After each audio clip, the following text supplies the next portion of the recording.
My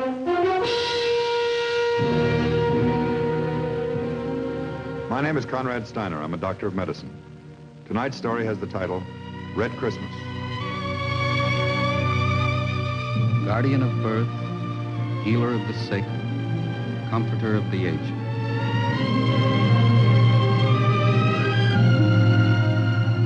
To the profession of medicine, to the men and women who labor in its cause, this story is dedicated.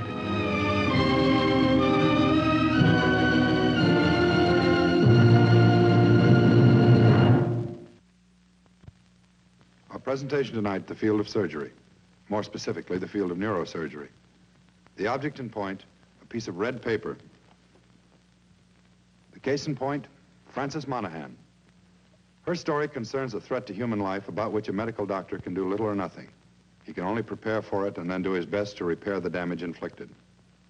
At this hour, in hospitals all over the nation, hundreds of doctors are standing by to meet this particular threat.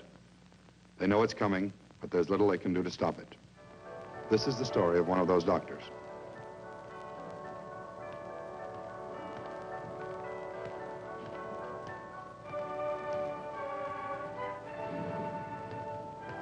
Max A. Konrad, M.D., resident physician, neurosurgery, General Hospital. Tonight he's expecting trouble. He won't be disappointed.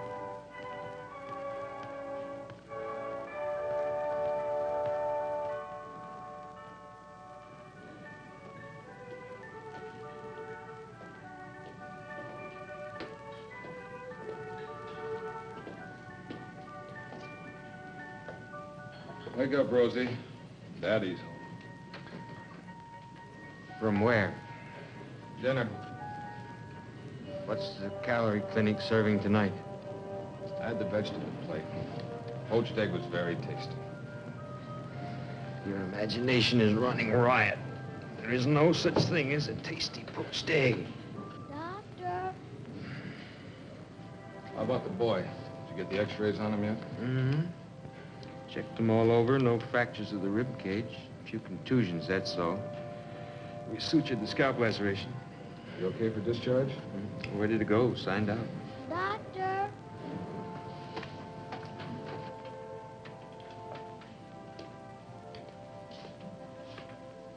How you doing, son? I'm doing all right. Where's my mom? I want to go home. Your mother's waiting just outside. You'll be going in a few minutes, Jerry. You said just what the nurse said. It's not right. Oh? What isn't right? You called me the wrong name. My name ain't Jerry. Well, I was just reading your chart. It says your name's Jerome Adams. Yes, sir. That's right. People call you Jerry sometimes? No, sir. My name is Jerome. That's the only thing they call me. Just Jerome. Jerry's my brother's name. Well, all right, Jerome. Next time you're out riding your bike, don't try to go through any brick walls, okay? Yes, sir. Yes, sir. Here are your clothes, Jerome. Will you let me know when you're finished dressing, please? Yes, You ma'am. have just listened to the Christmas Overture, arranged and conducted by Victor Young. Our next selection will... Wheels. Here we go. Never fails, right on schedule. Just about. A little early, if anything.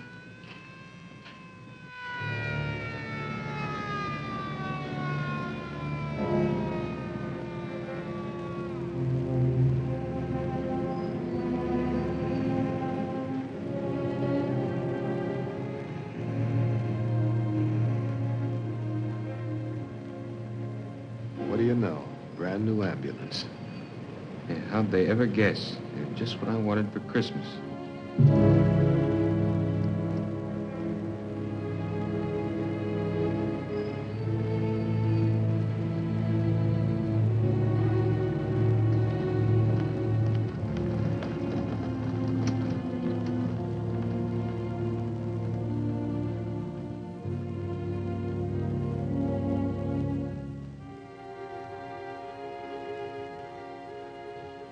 Should be all right, won't she, Doctor?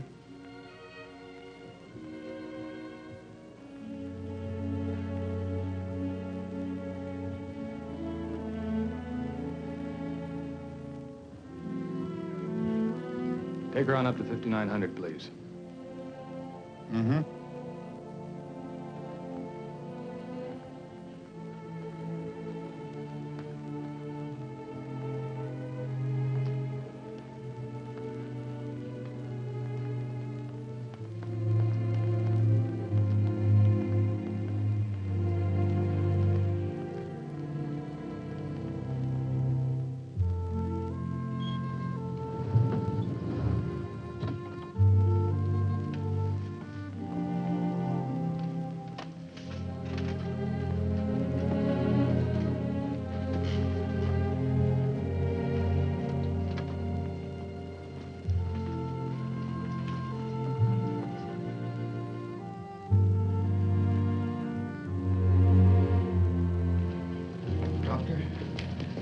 Here you are, nurse.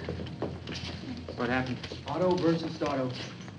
Out on the freeway about 4 miles from here. It's just where you turn off to Orange Grove. It was all that other guy's fault. Didn't have his lights on. I didn't even see him. He couldn't have had his lights on. Scissors?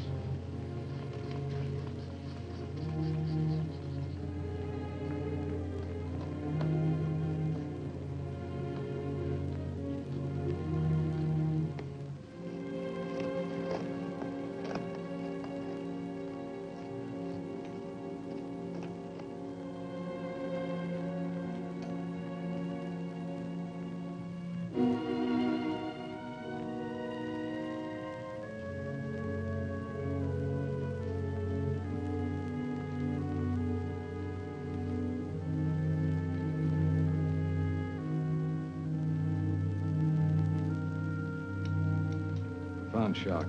Get an IV started right away.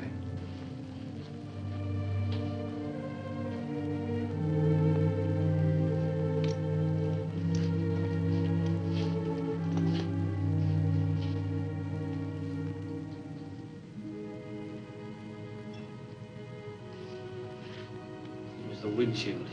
She sure must have hit it hard. It wasn't my fault. As soon as I saw the other car, I tried to turn out of his way. I hit the brakes hard as I could. Nobody can say it was my fault. Do you mind waiting outside, please? I'm just trying to tell you what happened, that's all. Never had a wreck in my life. It was the other guy.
Miss McKay, would you cut off some of those clothes, please?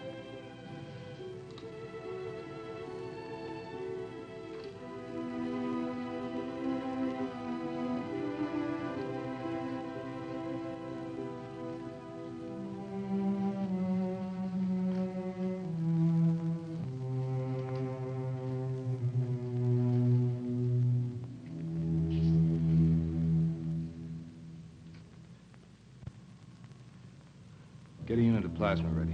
Better set up 3 pints of blood while you're at it.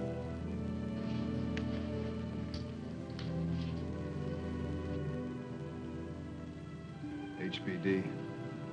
Some kind of a gin drink. Sure strong when we picked him up. The car smelled like a saloon.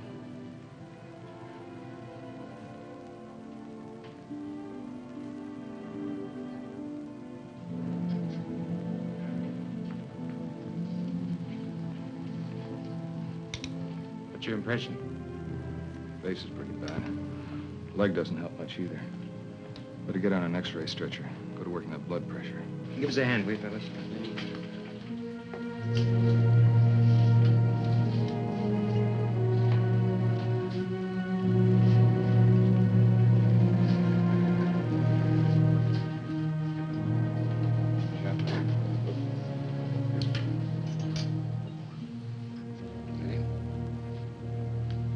Ready?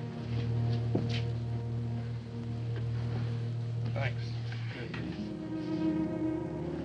Better move her inside. Get another portal going. Let's go, man.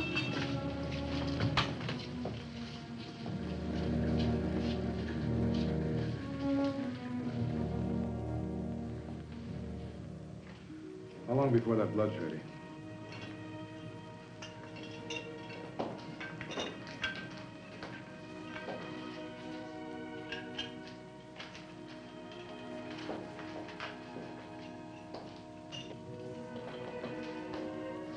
Rosie, do you want to talk to the man who was with her? Right. Find out what happened. Ask if she had a lucid interval since the accident. Okay.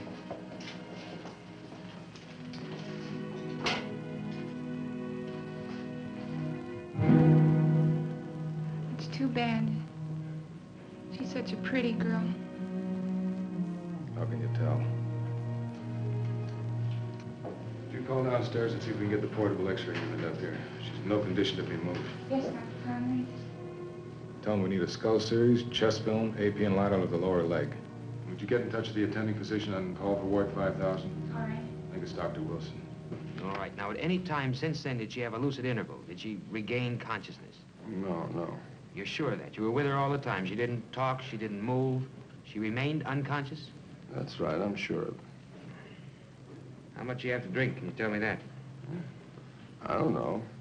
She had one or two, I guess. We had our Christmas party at the office. You know office parties. Girls let down their hair a little bit. Everybody does. Just once a year. I guess Frances had a couple drinks. How many? Who knows? Just because she's my secretary, I don't follow her around. She was with Joe Taylor for a while, sales manager. Took her in his office. Probably had a few drinks with him, too. Lousy Joe Taylor. How many drinks would you say she had, all told? She was drinking martinis, I think. Maybe she had 4 or 5. I don't know. Maybe more. Okay. Thanks. Wait a minute. Doc, what about Frances? Her mother will probably phone me. What am I going to tell her?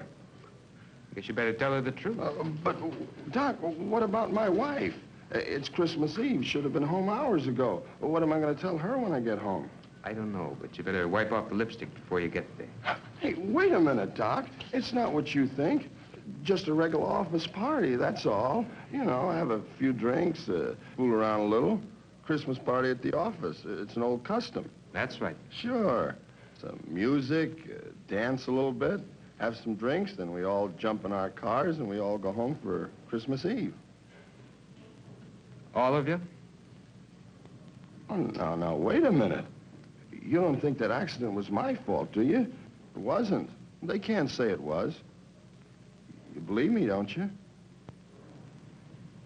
Doc, you believe me? The girl's hurt. She's hurt bad. What I believe doesn't make any difference. Have a seat.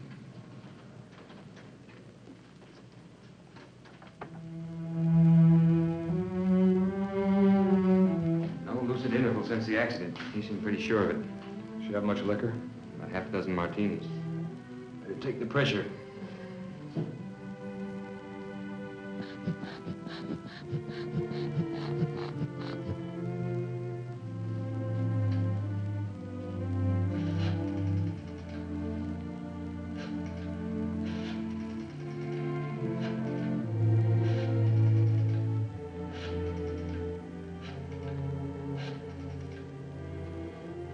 Hello. Is Mrs. Florence Monahan there, please? This is General Hospital calling, Mrs. Monahan. Yes, that's right, General Hospital. It's in regard to your daughter, Frances. She's been in an automobile accident and she's here at the hospital now. Hello? Mrs. Monahan? Oh, yes, she's alive, but her condition is still serious. No, I'm sorry. I don't know how it happened. Well, you can come down now if you like. That's right. 5th floor, Ward 5900. You're welcome. What is it? Coming up a little, 60/20. Find anything? Yeah.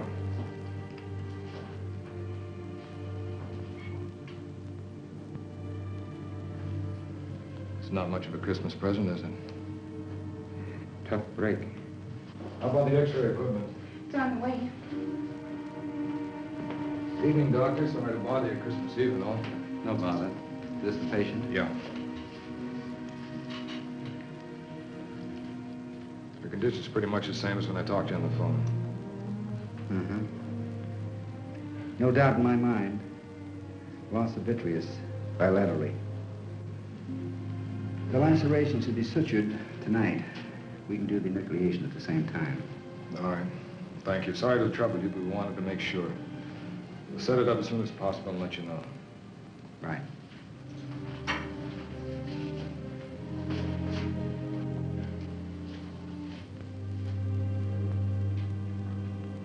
Office parties. I wonder how they got started. I wonder when they're going to stop.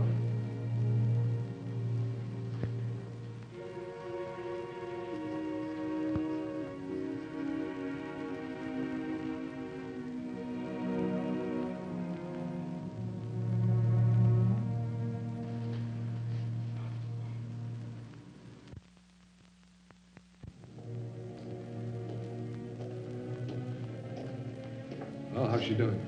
Pretty fair. Pressure's coming up. It was 100/60 about 5 minutes ago. Sensorium's clearing. Good reaction to pain. How'd the X-rays look? Not bad. Transverse fracture of the tibia, middle third. Chest film doesn't show anything, though. There's no rib fractures. There's nothing in the skull series except a fracture of the frontal sinus, the outer table. It's lucky. And to get this pressure stabilized, we might be able to pour through this without much trouble. I'd say so. Except for that. And nothing we can do about that. Francis, lie still. Hold your arms still, Francis. Mama, where am I? Where's my mother? Where am I? You're in a hospital, Francis. You've been in an accident. Your mother will be here in a few minutes. Can you understand me? Accident. It hurts. My face. Where's my mother? She'll be here in a few minutes. You lie still now. We're trying to help you, and we can't if you move around. It hurts so much. I don't want to die. I don't want to die. Francis, you're not going to die. You're going to be all right. Now, you just lie still now. Doctor? Hey, doctor. Would you wait outside, please, Mr. Otis? But I gotta get going. Can't you tell me how she is? I'll be right with you.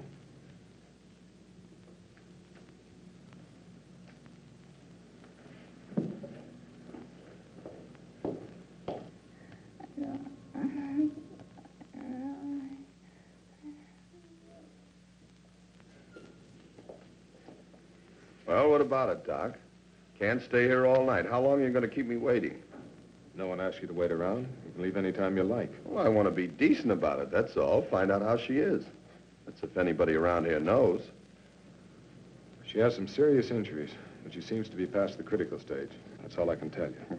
That's a whole lot of nothing, isn't it? I want to find out what's wrong. I think I've been pretty patient about this. I've been waiting here 2 hours. You've been waiting 2 hours. Over 2 hours, you bet I have. Well, what about it? I have a suggestion for you, Mr. Otis. I suggest you wait around a little longer.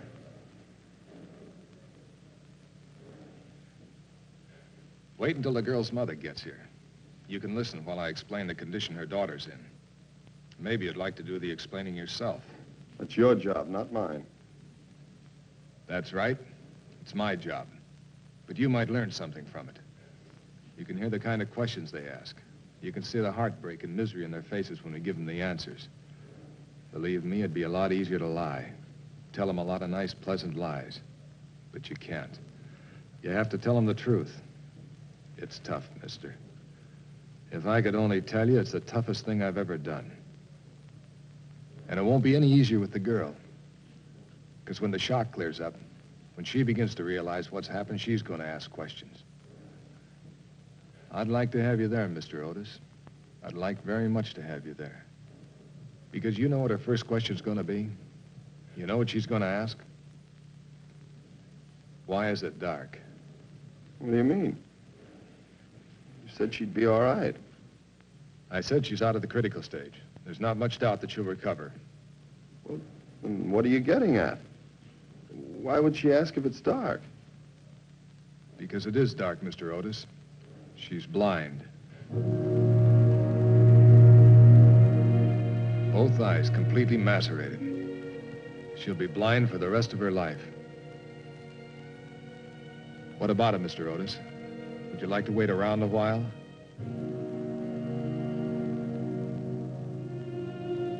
I'm late. I gotta get home.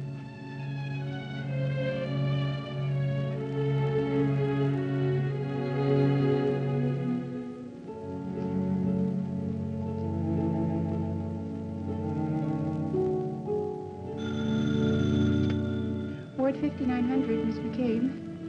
Yes. All right, thank you. Main desk, Dr. Konrad. It's the girl's mother. She's on her way up. Thanks.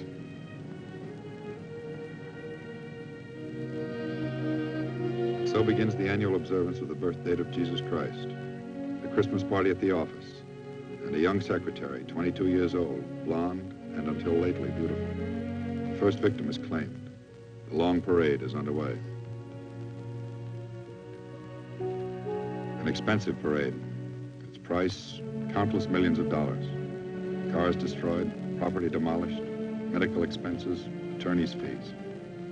But the cost, of course, is only a minor item. So are the man-hours lost, potential wealth unproduced. The total's fantastic, but it's only a minor item.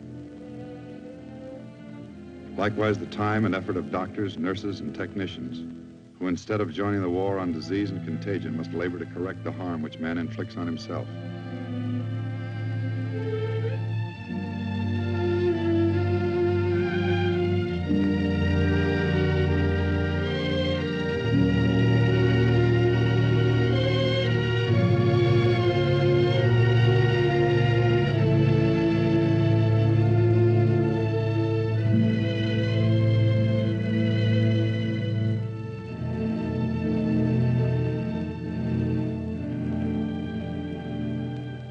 Another minor item, the anxiety of waiting, the sudden fear that comes with a phone call in the night, and the long ride to the hospital, the dim corridor, the shadowed room.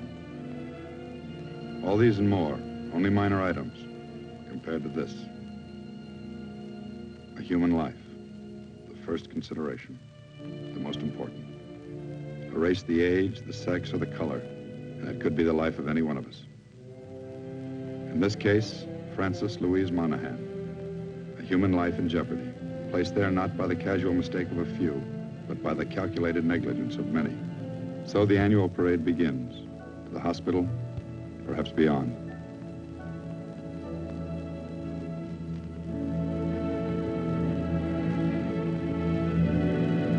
And one man keeps asking himself, when will they learn?